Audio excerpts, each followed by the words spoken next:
Assalamualaikum warahmatullahi wabarakatuh. Perkenalkan, nama saya Satri Dayanti dari kelas F angkatan 2019 prodi S1 Farmasi Universitas Megariski. Di sini saya akan menjelaskan beberapa materi kimia fisik.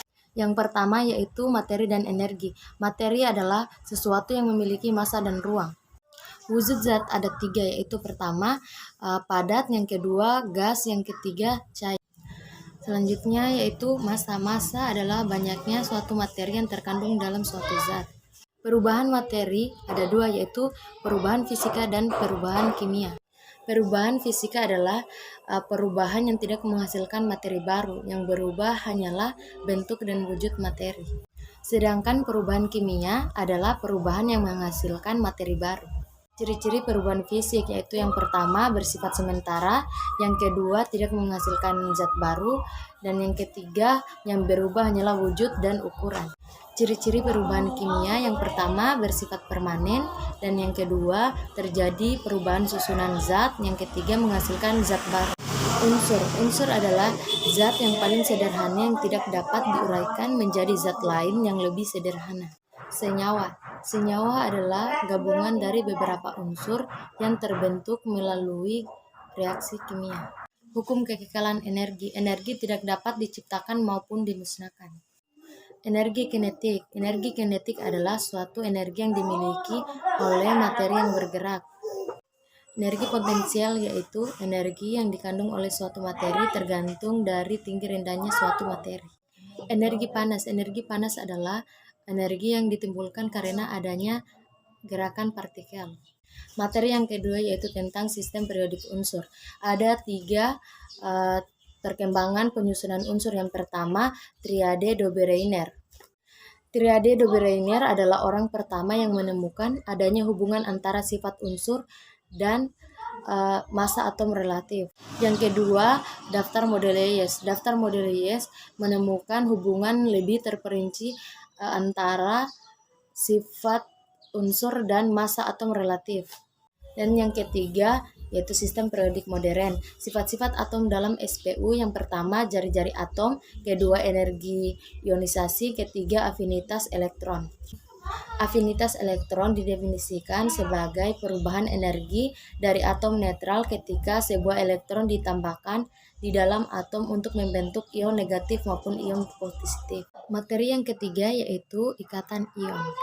Ikatan ion adalah ikatan yang terjadi karena adanya gaya tarik-menarik antara ion positif dan ion negatif. Gaya tarik-menarik ini disebut juga dengan gaya elektrolisis. Sebagai contoh, asam aspartat dan glutamat bermuatan negatif, sedangkan lisin dan arganin bermuatan positif. Muatan yang berbeda-beda itu dapat menyebabkan asam amino membentuk ikatan ionik. Jika asam amino yang muatannya berbeda-beda terletak pada asam polipeptida yang berjauhan, maka rantai polipeptida tersebut dapat melipat sedemikian rupa, sehingga ikatan-ikatan tersebut dapat menjadi berdekatan karena adanya ikatan ionik. Sifat-sifat ionik secara umum memiliki sifat keras, memiliki titik lebur tinggi, mudah rapuh, dan larut dalam pelarut polar. Senyawa ionik bersifat keras karena penataan partikel antara ion dalam senyawa ionik sangat rapat dan tidak mudah bergerak. Karena senyawa yang terjadi antara ion dan senyawa ionik sangat keras ke seluruh arah.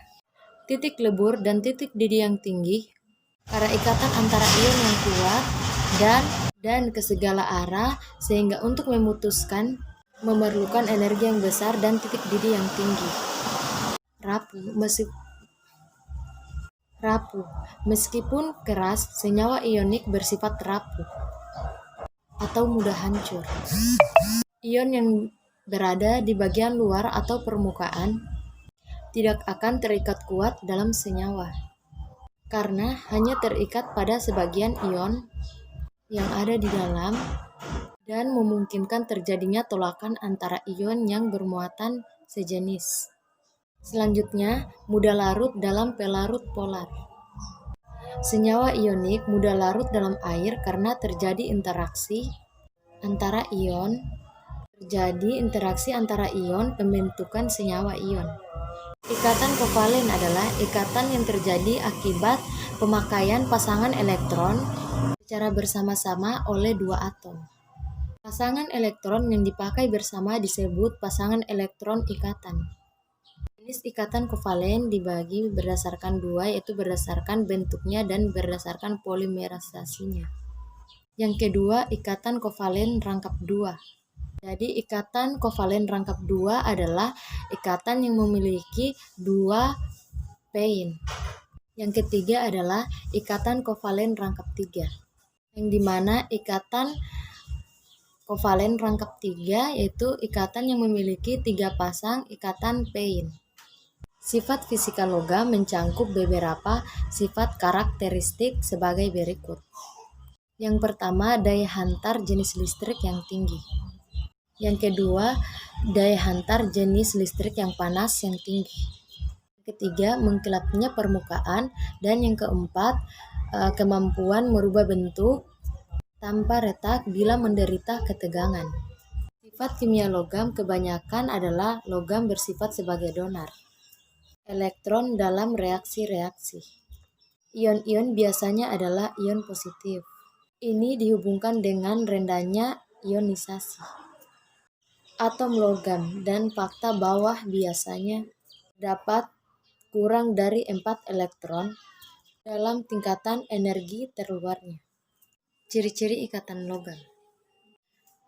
Atom-atom logam dapat diibaratkan sebagai bola pingpong yang terjejal rapat satu sama lain.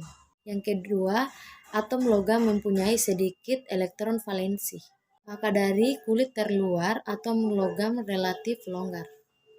Hidrogen. Hidrogen adalah gaya tarik antar molekul terjadi antara atom hidrogen yang terikat dengan atom elektron negatif dan pasangan elektron bebas dari atom elektron negatif lainnya.